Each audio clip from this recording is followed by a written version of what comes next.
BDF থেকে আপনাদের স্বাগতম জানাচ্ছি, আমি রাজীব ইসলাম। 2023 সালের নিয়োগের যেই প্রাইমারি শিক্ষক রয়েছেন 6531 জন, গতকালকে আন্দোলনের পর কিন্তু পুলিশ তাদের উপরে জলকামান নিক্ষেপ এবং একই সাথে কিন্তু লাঠিচার্জের মতো ঘটনাগুলো ঘটে। আজকে কিন্তু শাহবাগে আবার অবস্থান করছে সেই 6531 জন শিক্ষক, যারা 2023 সালে সুপারিশপ্রাপ্ত শিক্ষক। তারা কিন্তু আজকে অবস্থান কর্মসূচি পালন করছেন এবং একই সাথে কিন্তু গতকালকে কার্যক্রমের পর আজকে কিন্তু এই মুহূর্তে কিন্তু শাহবাগ এবং একই সাথে এখনো কিন্তু এই শিক্ষকরা এখানে কিন্তু অবস্থান কর্মসূচি পালন করছেন। এবং গতকালকে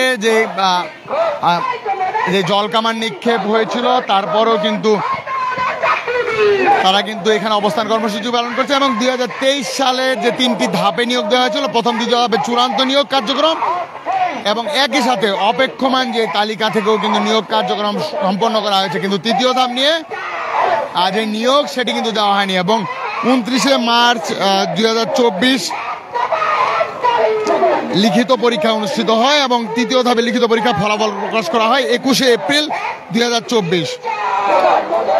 এবং এর পরবর্তী সময়ে কিন্তু আপনারা যেমনটি জানেন যে হাইকোর্ট থেকে কিন্তু তাদের যে সুপারিশপ্রাপ্ত নিয়োগ সেটি কিন্তু বাতিল করা হয়।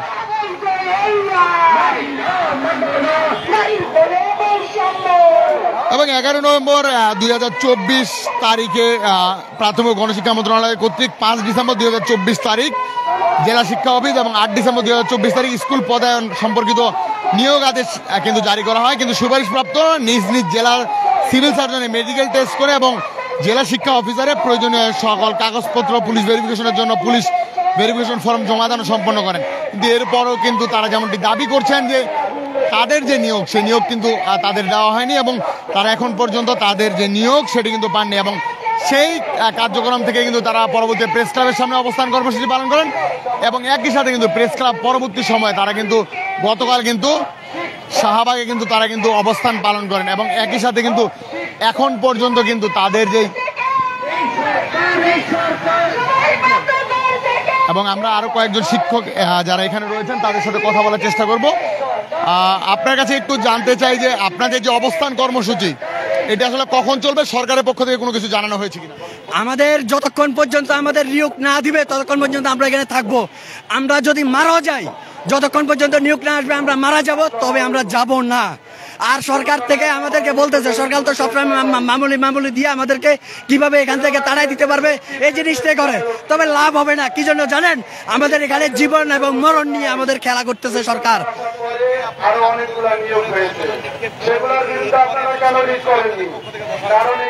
সরকার বলতেছে সরকারি পক্ষ থেকে আপিল করেছেন, কিন্তু আমরা তো আপিল দিয়ে হবে না। কি জন্য জানেন? সরকার আমাদেরকে নিয়োগ দিয়েছিলেন, আবার সরকারে কেন আমাদের এই নিয়োগ বাতিল করেছেন? 31 জন রিটের জন্য কেন আমাদের এটা বাতিল হবে? আমরা আপিল না, এটা সরকারে আমাদের পরিপ্রেক্ষিতে আপিল করেছেন। আমরা চাচ্ছি তাড়াতাড়ি সরকারে আপিলের মাধ্যমে আমাদের রায়টা পুনর্বহাল করবে এবং আমাদের যোগদানের নিয়োগ দিলে আমরা এখানে চলে যাব। আমাদের যতক্ষণ না যোগদান নিয়োগপত্র দেওয়া হবে ততক্ষণ পর্যন্ত আমরা এখানে অবস্থান করব। যদি আমাদের মৃত্যু হয় আমরা এখানে মৃত্যুবরণ করব। এখানে তো সরকারের সাথে একটা প্রস্তাবিত করার জন্য এই রায়টা দিয়েছেন। কি জন্য জানেন? যিনি রায়টা দিয়েছেন সে হলো আমেরিকার নেত্রী ছিল। এরা আসলে সরকারের সাথে আমাদের সাথে একটা প্রস্তাবিত করে দেবে, দেশটা অস্থিতিশীল থাকবে এবং মানুষকে বলবে শেখ হাসিনাই ভালো ছিল, এই সরকার ভালো ছিল না। এই জন্য মূলত এই রায়টা দিয়েছেন। নলে আমাদের এই নিয়োগটা একদম বৈধ এবং আমাদের নিয়োগ বৈধ। অথচ উনি আমাদের সাথে একটা প্রস্তাবিত করার জন্য এই রায়টা দিয়েছেন, যেন বলতে পারে আওয়ামী লীগ সরকার ভালো ছিল, এই সরকার না। এটাই যেমনটি শুনছিলেন যে ওনারা আসলে যেমনটি বলছিলেন যে হাইকোর্টের রায়ের পরবর্তী সময়ে ওনাদের ওনাদের যে নিয়োগ সেটি কিন্তু বাতিল করা হয়েছে হাইকোর্ট রায়ের পর। এবং একই সাথে সুপারিশপ্রাপ্ত 6531 জন শিক্ষককে দ্রুত নিয়োগ এবং একই সাথে তাদের যে যতক্ষণ পর্যন্ত নিয়োগ না দেওয়া হবে ততক্ষণ পর্যন্ত কিন্তু তারা এখানে অবস্থান কর্মসূচি পালন করবেন, এমনটি কিন্তু তারা বলছেন। এবং একই সাথে আমরা আরো কয়েকজন শিক্ষকের সাথে একটু কথা বলতে চাই এবং আপনাদের জানাতে চাই যে একটু কথা বলতে চাই আপনার সাথে।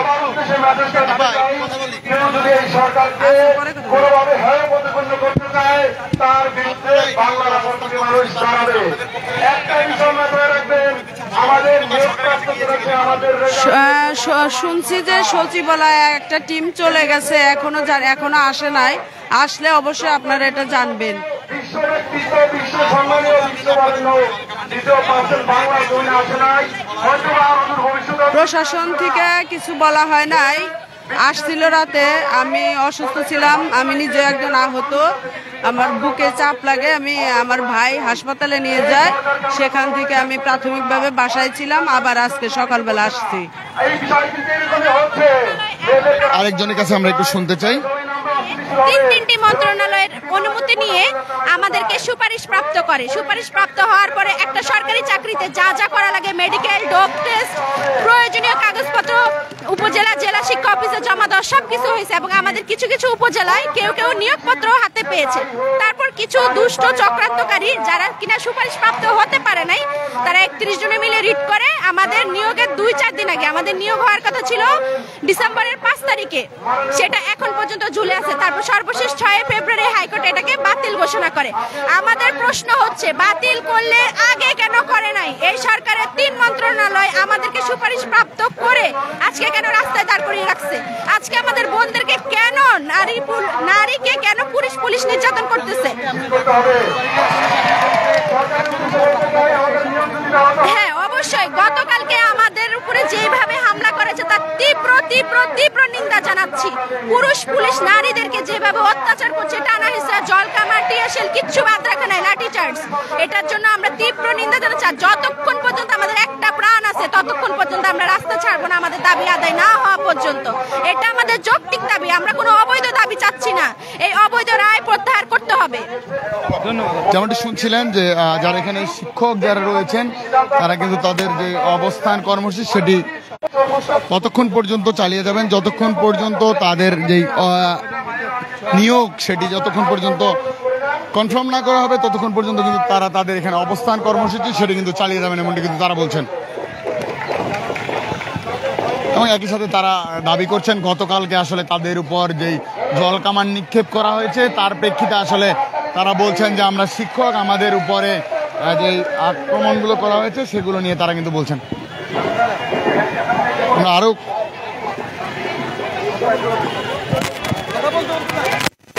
এবং যেমনটি দেখছিলেন আসলে যে এখানে যারা শিক্ষকরা যারা রয়েছেন তারা কিন্তু এখানে অনেকেই ছোট বাচ্চা নিয়ে এসছেন, অনেকে পরিবারের যে বাচ্চাগুলো রয়েছে সেগুলো নিয়ে কিন্তু অনেকে কিন্তু এখানে এসছেন। তো গতকালের যে অবস্থান কর্মসূচি তারপরে কিন্তু আজকে কিন্তু আবার সে অবস্থান কর্মসূচি কিন্তু চলমান রয়েছে। সব কিছু মিলিয়ে কিন্তু বলা যায় যে শিক্ষকরা যেমনটি দাবি করছেন যতক্ষণ পর্যন্ত তাদের এই দাবি মেনে নেওয়া হবে এবং যতক্ষণ পর্যন্ত তাদের নিয়োগ না দেওয়া হবে ততক্ষণ পর্যন্ত তারা তাদের এই আন্দোলন কর্মসূচি কিন্তু চালিয়ে যাবে। এবং একই সাথে তারা বলছেন যে গতকাল তাদের উপর যে জলকামান নিক্ষেপ করা হয়েছে সেগুলো যেন এবং একই সাথে তারা যেন তাদের নিয়োগটি পান। যদিও হাইকোর্টের রায় আসলে সেটা হয়েছে, তারা বলছেন যে এই হাইকোর্টের রায়ে সরকার যেন আপিল পরবর্তী সময়ে সরকার যেন এটি পুনঃনিয়োগ করে, এটির কিন্তু তারা দাবি। তো সবকিছু মিলিয়ে এই ছিল আমার রাজধানীর প্রাইমারি স্কুলের ৬,৫০